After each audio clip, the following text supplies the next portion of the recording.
In the earliest days of the Pacific War, Japanese naval aviators felt something they had not quite anticipated. Confidence, yes, they had that. They had trained for years, some of them, in the rigorous and unforgiving academies of the Imperial Japanese Navy. They knew their Zeros inside and out, those nimble fighters that could turn on a breath of wind, that could climb and dance in ways the heavier American planes could not. And so they entered the war with a certain expectation that they would dominate the skies as swiftly as they had over China, over Southeast Asia. But when they first engaged the Americans, over places like Wake Island, over the Philippines, over the Coral Sea, they found something unexpected. The American pilots did not break easily. They did not panic. They fought with a kind of stubborn, grinding resilience that the Japanese had not encountered before. And this began to earn a quiet, almost reluctant respect. In their after-action reports, in the letters they wrote home, in the conversations held over rice and tea in the officers' quarters, Japanese pilots began to speak of the Americans not as inferior, but as formidable. They noted the way American formations held together under fire. They observed the discipline, the way even damaged planes would try to protect their wingmen. They saw courage, plain and simple, and they recognized it because they valued it themselves. There was a pilot named Sakai Saburo, one of Japan's greatest aces, who would later write about those early encounters. He described the Americans as brave, as aggressive, as willing to press an attack even when outnumbered. He did not say this with scorn. He said it with the kind of respect one warrior gives to another. And in the stillness of the evening, after the adrenaline had faded and the sun had set over the carrier deck, perhaps he wondered about the men he had faced, wondered if they, too, were writing letters home, wondering about him. The sky became a place of strange intimacy. You might chase a man for miles, weaving through clouds, either of you able to gain the advantage, until fuel ran low and you both turned away. You never spoke. You never saw his face. But you knew him in a way. You knew his skill, his determination, his will to survive. And in that knowing, something like respect took root. And so the war continued, day after day, with the sun rising over the Pacific, casting long golden light across the waves, and the pilots climbing into their cockpits once more, strapping themselves in, checking their instruments with steady hands, and somewhere in the back of their minds, perhaps, a quiet acknowledgement, the enemy is worthy. And the engines would roar to life, and the propellers would blur into invisible disks, and the planes would lift off the deck one by one, rising into the enormous sky, and in the background, the sea kept rolling, endless and indifferent. As the months turned into years, Japanese pilots began to notice something else. It was not just the skill of the Americans that challenged them. It was the sheer weight of American industrial power, the way new planes kept arriving, wave after wave, in greater numbers than seemed possible. The Japanese had been told that America was soft, that it lacked the spiritual strength to endure a long war. But what they saw in the skies told a different story. They saw wildcats, then hellcats. They saw corsairs with their bent wings, powerful and fast. They saw bombers escorted by so many fighters that engaging them became a kind of calculated sacrifice. And they began to understand, with a cold clarity, that this was not a war they could win through skill alone. The Americans were learning, adapting, improving, and they had resources that seemed limitless. In the journals and memoirs of Japanese pilots, you find a recurring theme: admiration mixed with frustration. They respected the Americans' ability to replace losses, to field newer and better aircraft, to coordinate attacks with a precision that came from good training and good communication. Japanese pilots often flew the same Zero from 1941 to 1943, 1944, even 1945 if they survived that long. They became intimately familiar with their machines, yes, but those machines grew older, more worn, while the Americans flew planes fresh from the factory, with better engines, better radios, better everything. There was a certain sadness in this realization. The Japanese pilots knew they were skilled, many of them were among the best in the world. But they also knew that skill could only take you so far when you were outnumbered 3-1, 5-1, 10-1. They watched their friends disappear, one by one, shot down or lost at sea, and they wondered how long they themselves would last. Not if, but when. And yet, even in this growing despair, the respect remained. When a Japanese pilot managed to shoot down an American plane, there was no gloating, no celebration of the enemy's death. There was only a grim acknowledgement of a job done, a duty fulfilled. War was war. Both sides were doing what they believed they had to do. And in the quiet moments, perhaps sitting in the cockpit waiting for the next scramble, watching the clouds drift by, a pilot might think about the man he had just killed, might wonder if that man had been brave, if he had fought well, if he had thought of home in his final moments. The Japanese concept of Bushido, the way of the warrior, emphasized honor, courage, and respect for one's opponent. And many pilots, raised in this tradition, could not help but apply it even to their American adversaries. They might hate the war, might resent the circumstances that brought them here, but they could not deny the courage of the men they fought. And so they flew on, day after day, into skies that grew more dangerous with every passing week, and the sun would set, painting the horizon in shades of orange and red, and the remaining pilots would return to their carriers, their numbers fewer each time, and in the background, the ocean kept breathing, inhaling and exhaling in slow, steady swells. There were moments, scattered throughout the war, when the usual chaos of combat gave way to something almost personal. A Japanese pilot might find himself alone in the sky with a single American opponent, and what followed was not a frantic dogfight but something more measured, almost ritualistic. Two skilled pilots, testing each other, probing for weaknesses, either willing to make a careless mistake. In these encounters, there was a strange kind of communication. Not with words, of course, but with maneuvers, with choices. A pilot might break off an attack when he had the advantage, perhaps because his opponent was clearly damaged, limping home. This was not mercy, exactly, or perhaps it was, in a way that transcended the politics of war. It was a recognition that the other man had fought well, had earned his chance to survive another day. Sakai Saburo, that ace we mentioned earlier, told a story about encountering a crippled American bomber, its engine smoking, struggling to stay aloft. He flew alongside it for a moment, close enough to see the crew inside, to see their faces. And he made a choice. He did not fire. He saluted, turned away, and let them go. Later, when asked why, he said simply that they had already fought enough. They deserved their chance. Not every Japanese pilot made such choices, of course. War is brutal, and mercy is rare.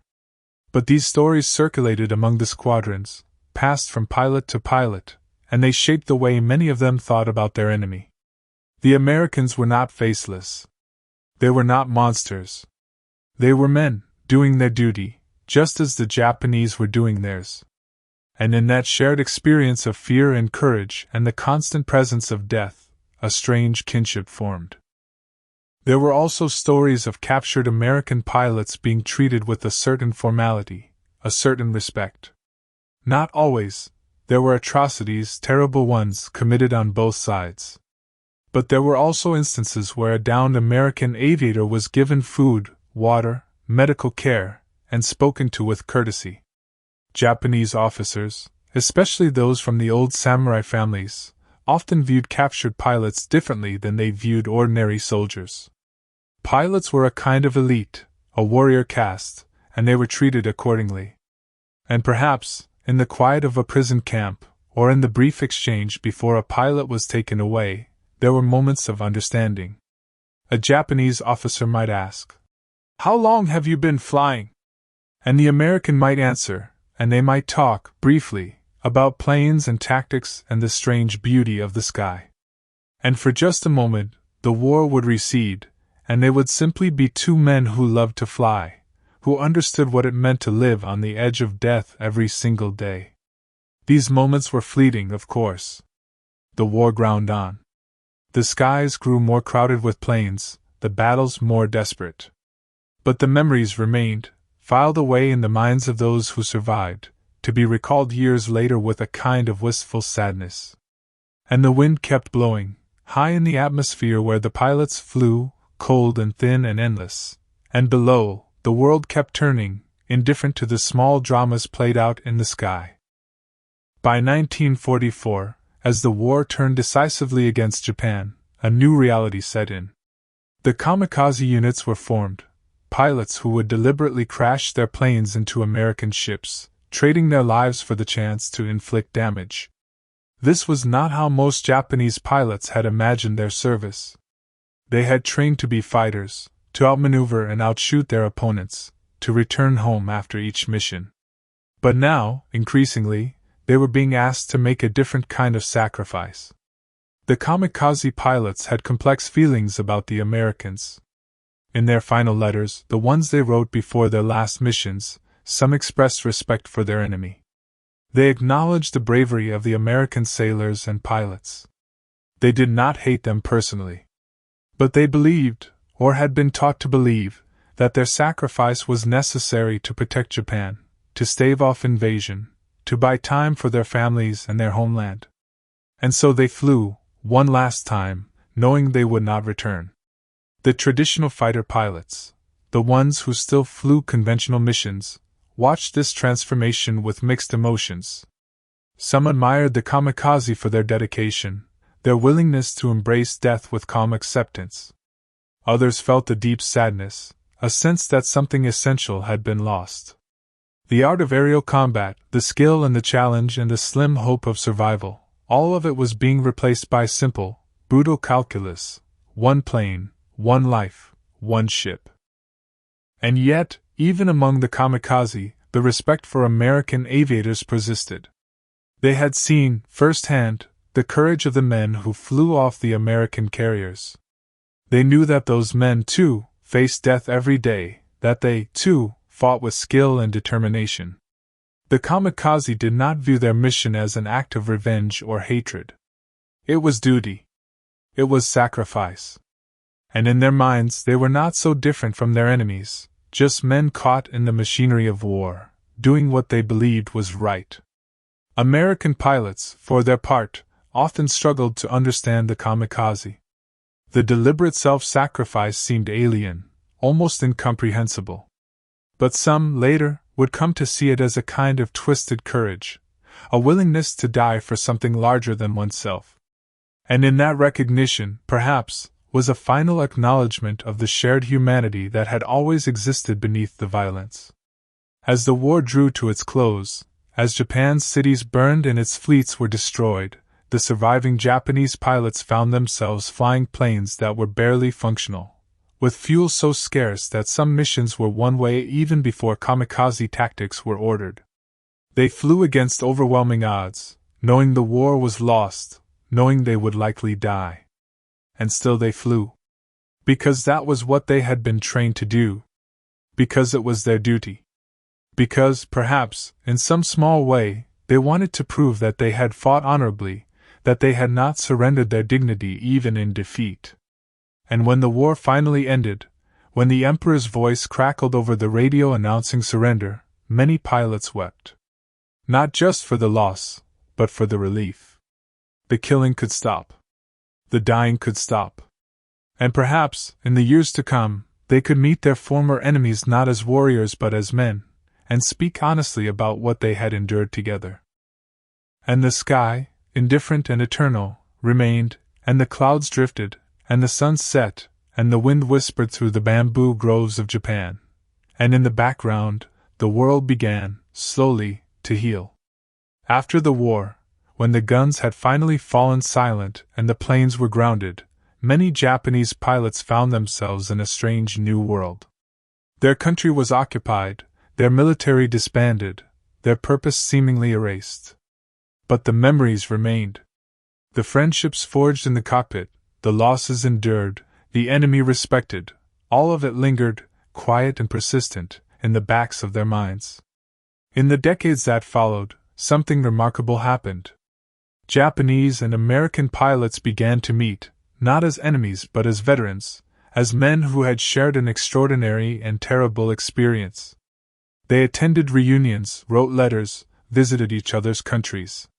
And in these meetings, the respect that had existed in the sky during the war found new expression on the ground. Sakai Saburo, that ace who had saluted the crippled American bomber, eventually traveled to the United States. He met American pilots, shook their hands, shared meals with them. He spoke at veteran gatherings, and he always emphasized the courage and skill of the Americans he had fought. He did not glorify war. He had seen too much of its horror for that. But he insisted on honoring the men who had fought it, on both sides. Other Japanese pilots did the same. They acknowledged that the war had been a tragedy, that it should never have happened, but they also refused to diminish the bravery of those who had fought. In their eyes, the Americans had been worthy adversaries, and that was something to be respected, even honored. The enmity had been circumstantial, a product of politics and history. The courage had been personal, individual, and it transcended the reasons for the conflict. American pilots, for their part, often reciprocated this respect. They had admired the skill of the Zero pilots, the tenacity of the kamikaze, the sheer determination of an enemy who fought on even when defeat was inevitable. And now, meeting face to face, they found common ground. They had all been young once, all been scared, all been brave. They had all seen friends die. They had all done things they wished they hadn't. And in that shared burden, a kind of understanding grew. There is a photograph from one of these reunions, taken in the 1980s, Japanese and American pilots standing together, gray-haired and smiling, arms around each other's shoulders. The war that had tried to make them hate each other had ultimately revealed something else: that courage, honor, and humanity are not the property of any single nation. They belong to individuals, to men and women who choose to embody them, regardless of the flag they serve. And so the story ends, not with victory or defeat, but with reconciliation. With the slow, patient work of healing. With the recognition that even in the worst of circumstances, people can choose to see each other as human, can choose respect over hatred, can choose to honor the courage of their enemy even as they fight them. The Japanese pilots thought many things about the American aviators they faced. They thought them brave. They thought them skilled. They thought them relentless, powerful, and worthy of respect. And in the end, they thought them not so different from themselves, just men, flying through the vast and indifferent sky, trying to do their duty, trying to survive, trying to make sense of a world at war. And now, as you drift toward sleep, let that image settle in your mind: the endless Pacific, the distant horizon, the quiet hum of engines fading into silence, and rest. Thank you for listening tonight. I hope this story has brought you a measure of peace, and perhaps a new perspective on an old conflict. Close your eyes now, let your breathing slow, and allow yourself to drift. The history will be here tomorrow, but for now rest. Sleep well.